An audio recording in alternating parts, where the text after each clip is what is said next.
Pour les 10 ans du lancement de Game of Thrones, on s'est lancé un défi. Résumer les 8 saisons en un temps record. Oui, on n'a que ça à faire. Donc.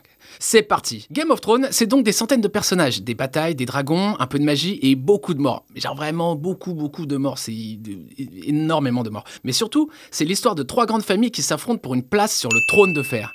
Les Lannister, les Stark et les Targaryens, dont Daenerys est la dernière représentante. Celle-ci a été vendue par son frère à une bande de guerriers nomades, les Dothrakis. Elle va passer la majeure partie de la série à s'émanciper du joug des hommes, à se créer une armée et à libérer les peuples opprimés. Elle est aussi l'heureuse maman de 3 dragons, Riri, Fifi et Lou, c'est pas du tout ça.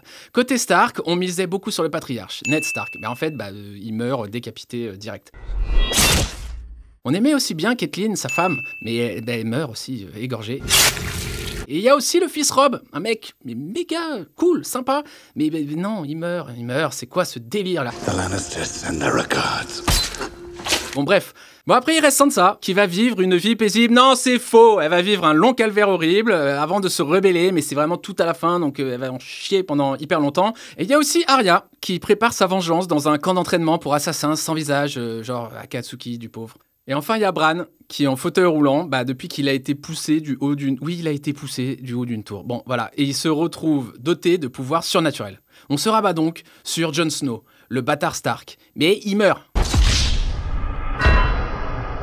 Non, attendez, il ressuscite grâce à la magie de Mélisandre. C'est une sorcière dont l'allégeance est plutôt fluctuante et qui porte un collier, quand elle l'enlève, devient vieille, mais on sait pas pourquoi, c'est jamais expliqué. Mais Jon Snow, il a autre chose à foutre que de convoiter le trône. Il appartient à la garde de nuit. Non, c'est pas les videurs du VIP Room, c'est une unité de soldats chargée de protéger le mur. Et le mur, c'est un énorme mur. C'est un rempart contre l'invasion imminente des marcheurs blancs. C'est genre des zombies. Et c'est jamais expliqué, ça aussi. Bon bref. Pendant ce temps, à Port-Réal, la capitale, c'est Cersei qui est sur le trône depuis la mort de son fils. Elle est aidée, dans sa folie conquérante, par son jumeau, Jaime, qui est aussi son amant.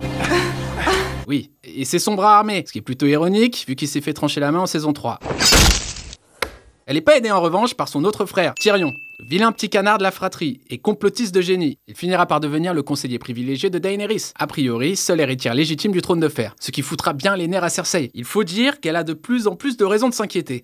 Tous ses enfants se font tuer un par un, et sa position de pouvoir se fragilise. Plus d'héritier. Pendant ce temps, Jon Snow cherche l'aide de Daenerys pour affronter les marcheurs blancs, les zombies, qui arrivent de ouf, mais ils marchent depuis des saisons, mais là ils arrivent. Daenerys, elle préfère d'abord concentrer ses efforts sur sa guerre contre les Lannister. Quand elle s'envole finalement pour le nord, l'un de ses dragons est zombifié par le Night King, ce qui leur donne un sérieux avantage pour la suite. Alors le mur, il cède, et l'invasion peut commencer. On découvre que Jon Snow est en fait le fils de Lyanna Stark et de Rhaegar Targaryen. Et ça, vous captez pas, mais en vrai c'est un truc de ouf, parce que ça veut dire que Daenerys, avec qui il a entamé une relation amoureuse juste avant, je vous l'ai pas dit, et en fait c'est sa tante. Aïe. Et bon après, c'est Game of Thrones, on va pas non plus se formaliser. Et ça aussi, ça veut dire que Jon Snow, c'est l'héritier du trône, c'est ça aussi qui est important. Bref, à Winterfell, la bataille contre les marcheurs blancs est gagnée in extremis grâce à Arya qui fait un saut de 10 mètres et qui tue le Night King, et ça stoppe net son armée. Alors, pourquoi il y avait des marcheurs blancs? On le saura jamais, voilà. Arya a un peu gâché tout ça. Daenerys, elle peut à nouveau se concentrer sur son trône. Chevauchant son dernier dragon, elle fait route pour Port-Réal. Et là, elle pète un câble et elle réduit la ville ensemble. Et en vrai, ça rappelle son père, le Mad King. Alors Cersei et Jaime, qui tentaient de s'échapper dans les souterrains, ils sont ensevelis vivants. Le trône est enfin à la portée de Daenerys, mais Jon Snow, persuadé qu'elle est devenue aussi folle que son père, il la bute. Voilà, tout ça pour ça. C'est nul! Plus tard, à l'unanimité, et d'après une suggestion de Tyrion, Bran devient le nouveau roi des 6 couronnes. Voilà, on s'y attendait pas, mais c'est lui.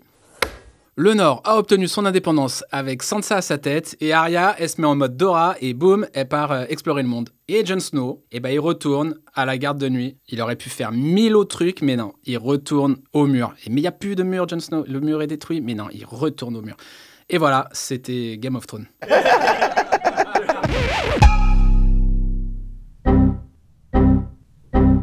Culmini!